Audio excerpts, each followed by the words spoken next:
আমাদের কর্মচারীদের অবিলম্বে নিয়মিতকরণ করতে হবে। কর্মচারীদের নেতা হচ্ছে রাজ্য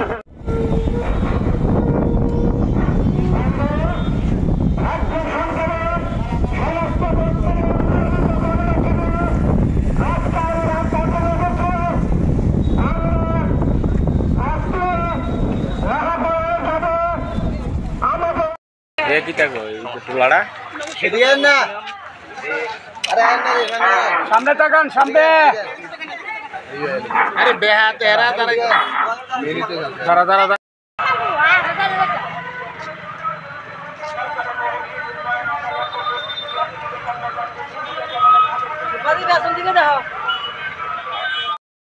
রাজ্যের 40 লক্ষ অনিয়মিত কর্মচারীদের দাবি দাওয়া নিয়ে ত্রিপুরা অনিয়মিত কর্মচারী মঞ্চ মহাকরণ অভিযানে সামিল হচ্ছে। রাজ্যের মুখ্য সচিবের কাছে 40 লক্ষ অনিয়মিত কর্মী এবং আংশিক সময়ের কর্মীদের দাবি সনদ তুলে দেওয়ার জন্য। আমাদের যেটা মূল দাবি হচ্ছে, সমস্ত অনিয়মিত কর্মচারীদের অবিলম্বে নিয়মিতকরণ করতে হবে। নিয়মিতকরণ সাপেক্ষে অনিয়মিত কর্মচারীদের সমকাজে সমবেতন দিতে হবে। যে সমস্ত আংশিক সময়ের কর্মী আছেন, যাদের 10 বছর পূর্ণ করেছেন, তাদেরকে অবিলম্বে অনিয়মিত কর্মীর স্বীকৃতি প্রদান করতে হবে। যে সমস্ত অনিয়মিত কর্মচারী ইতিমধ্যে শূন্য হাতে অবসরে গেছেন, তাদেরকে এককালীন 10 লক্ষ টাকা ক্ষতিপূরণ দিতে হবে। যে সমস্ত অনিয়মিত কর্মচারী মারা গেছেন, তাদের প্রত্যেকের পরিবারকে 10 লক্ষ টাকা ক্ষতিপূরণ দিতে হবে। আমরা দাবি করছি, অনিয়মিত কর্মচারীদের জন্য যে স্কিম ছিল 2006 এবং 2007-এর স্কিম, সেই স্কিম 31শে জুলাই 2018-তে বাতিল করা হয়েছিল।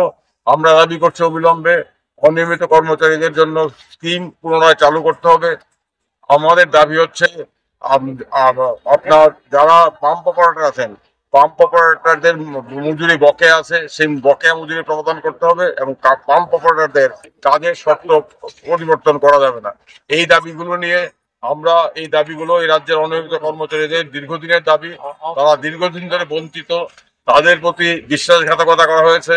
আমরা শুনেছিলাম 2017 নির্বাচনের পূর্বে ঘোষণা করা হয়েছিল, যদি নির্বাচনে সরকার বদল হয় তাহলে নতুন সরকার এসে আগাম সমস্ত অনিয়মিত কর্মচারীকে নিয়মিত করবে। সেই প্রতিশ্রুতি আমাদের অনিয়মিত কর্মচারী বন্ধুরা অনেকেই বিশ্বাস করেছিলেন, কিন্তু আমরা দেখলাম সেই প্রতিশ্রুতি রক্ষা করা হলোই না। উপরন্তু 2018-র 31শে জুলাই আমাদের অনিয়মিত কর্মচারীদের জীবনে একটি ভয়ঙ্কর কালো দিন। কারণ ওই দিন অনিয়মিত কর্মচারীদের নিয়মিতকরণ করা, পার্ট টাইম কর্মীদের 10 বছরের পর DRW করা, পার্মানেন্ট লেবার, ক্যাজুয়াল লেবারদের ফার্ম ওয়ার্কার করার যে সমস্ত সার্কুলার স্কিম 2006-07 সনে চালু করা হয়েছিল, সেগুলো বাতিল করা হলো।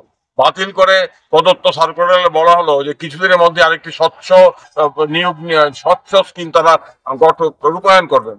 কিন্তু 2018-র পর 7 বছর কেটে গেল, এখন অব্দি নতুন কোনো স্কিম গ্রহণ করা হয়নি। উপরন্তু গত 7-8 বছরে একজনও অনিয়মিত কর্মচারী স্থায়ী হননি, নিয়মিত হননি এবং আমাদের সরকারি দপ্তরগুলোতে হাজার হাজার শূন্য পদ খালি আছে। সেই সমস্ত শূন্য পদের দায়িত্ব পালন করছেন অনিয়মিত কর্মচারীরা সম কাজে সমবেতন থেকে বঞ্চিত হয়। অনিয়মিত কর্মচারীদের জীবনের নিরাপত্তা নেই, রিটায়ারমেন্টের পর পেনশন নেই, কিচ্ছু নেই। যারা অবসরে গেছেন তারা শূন্য হাতে গেছেন। ভারতবর্ষের ইতিহাসে এই ধরনের ঘটনা খুব কমই আছে যে 30 বছর 35 বছর ধরে অনিয়মিত অবস্থায় চাকরি করছেন, নিয়মিত করা হচ্ছে না।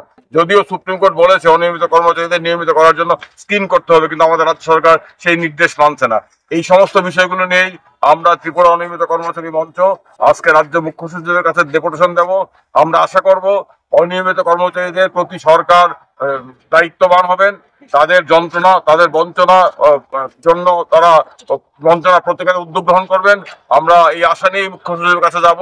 আমরা শুনবো মুখ্য সচিব কি বলেন, এবং আমরা এটুকু বলতে পারি, যদি আমাদের এই আন্দোলন অনিয়মিত কর্মচারীদের দেওয়ালে পিঠ থেকে দেওয়া অবস্থা দেখেও সরকার সম্বিত না ফিরে, তাহলে আজকে শেষ নয়, আগামী দিনে আমরা আরো বড় আন্দোলন করব।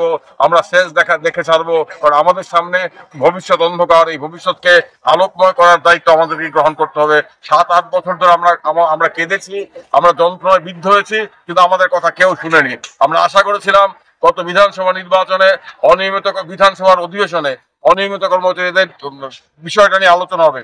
আমরা ত্রিপুরা অনিয়মিত কর্মচারী মঞ্চের তরফ থেকে এই রাজ্যের 60 জন বিধায়কের কাছে স্বনিবন্ধ লিখিত অনুরোধ করেছিলাম, রাজ্য বিধানসভায় আপনারা আমাদের সমস্যাটা তুলুন, সরকারকে বলুন সরকারের প্রতিশ্রুতি কোথায় গেল।